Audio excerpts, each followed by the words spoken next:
There are high expectations as the UMass Lowell men's soccer Riverhawks ready for the 2009 campaign. The team is coming off one of its best seasons ever, a 13-4-4 finish that included a trip to the NCAA Regional, their fourth trip in the last 6 years. A preseason poll ranked the Riverhawks 8th in the country, and Northeast 10 Conference coaches voted the Riverhawks 3rd in the league. One notable change, a new head coach. Bryan is now at the reins, and we had a chance to sit down and talk with him. So now, a conversation with UMass Lowell men's soccer head coach Bryan.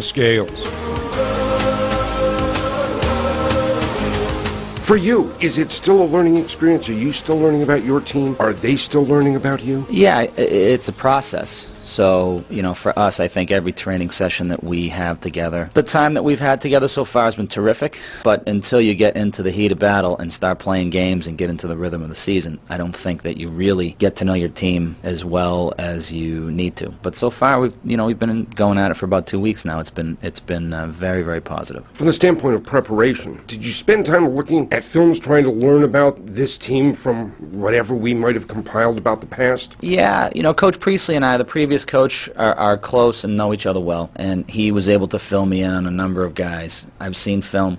I know a number of the players when I came in, but I still felt like this is a fresh team, a new team. You lose guys like Matty Dubois, Jamie Wangia, Timmy Bankston, a bunch of these guys, I think, and that creates a little bit of a vacuum, a leadership vacuum, and so now the big question is who steps in and fills it, see what kind of identity we can set up with our new team, so a new personality. Do you like this team? And again, it's been a couple of weeks of practice, so yeah, it's a small sample size, but do you like this team you've assembled? I really do. I really do. And I've told these guys, and we've had so much fun with this group. It's got a ton of personality. These guys will work hard. The soccer has been very good at times. At times it's been a little fragmented, but I think that's to be expected at this stage of the season. But these guys, they're into it. They're passionate. They want to win. We'll have to just wait and see how we do. But we've had a fun 2 weeks so far, and now we're ready to get out and test ourselves. In building a team, is this a team that reflects you, your coaching philosophies, what you want? Or because most of these guys that are here you didn't pick, this team's got to reflect what they do well rather than necessarily what you love about how to play soccer? I think it's a combination of both. We've got guys who've been here. I certainly have my way of seeing the game, and I think a number of these guys have a similar vision of how to play.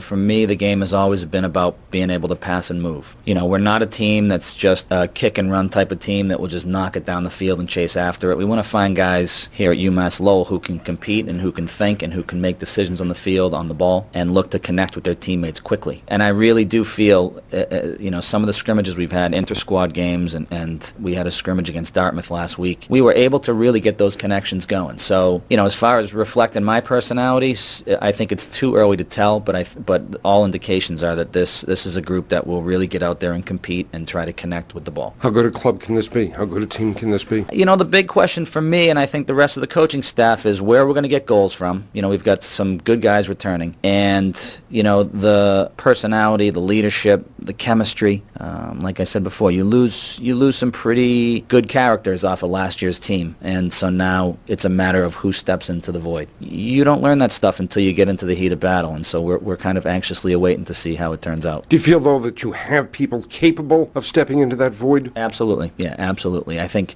some of the young guys now can step in and assert themselves on the field, and, we've got guys like Johnny Valencia, we've got Mateus Candido, Ryan Richards, Rudy Cocandrel on the back, Big Mike Nattori.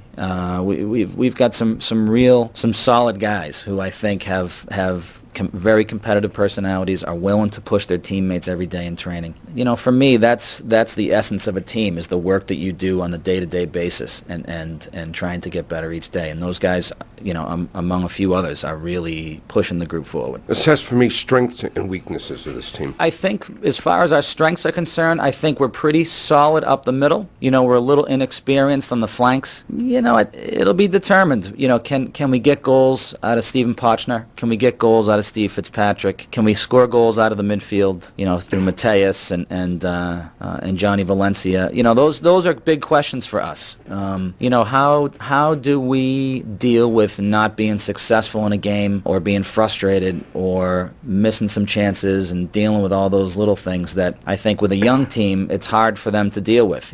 We've got some very experienced guys. Are we able to deal with that type of frustration that comes with every game? So we'll have to wait and see. Weaknesses, there's a few things that we continue to work on, but I feel like we definitely have a good solid starting point right now. Do we have the goaltending? We have a goalkeeper who's very experienced. Ryan Richards is back, and he's been solid for us in the preseason. He's one of the top goalkeepers in the league, and I will say I feel like the other goalkeepers who are behind Ryan have done a great job in training and are constantly pushing each other every day. Matt Lavery, Mike Ferrari, Pete Rozov, those guys are working each training session to be ready if their chance comes. What are realistic goals for this team this season? That's a good question.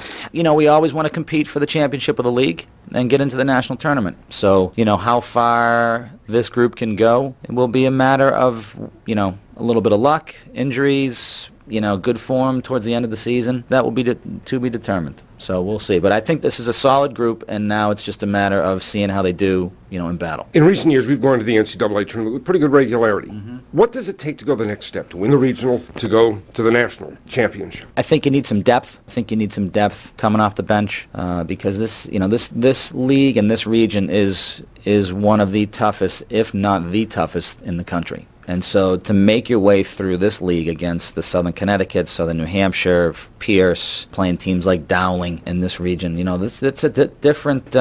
it's a difficult road. And so you need to have some depth, you need to have a little luck, you need to have talent, which I think we have in a number of good spots. Once you get into the tournament, it's almost sometimes a coin flip. The games are tight. One mistake here or there usually influences the result of the games. It's just a matter of taking advantage of your opportunities. So, what kind of coach are you? Are you a disciplinarian? Are you a player's coach? I guess my philosophy has always been that it's a player's game. It's not like, Bill Belichick, where you can call a timeout and gets plays set up and everything is orchestrated. And, this is a game where you have to make decisions on the field. And so I think the good coaches are the ones that can put those guys in situations in training where they're making decisions. And you're setting the demands for the game. And the game is telling them, hey, you need to play faster, you need to be sharper, you need to do a better job defensively, you need to communicate. We, I think, as a coaching staff, really try to make sure these guys, when we train, that they understand what the demands are at this level. For me, I'm not going to chase the guys around making sure their hair is cut or that they've shaved, or, we expect them to be sharp when training comes. We expect them to represent themselves in the university with class on and off the field. That's something that I think we try to strive for each day. Finally, a Massachusetts kid, Red Sox country. Oh, yeah. How'd you end up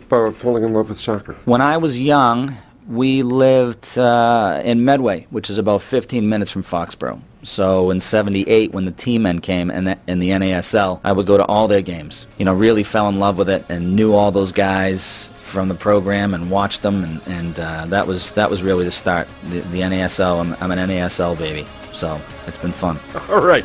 Thank you very much. Good luck. Thank you, Bob.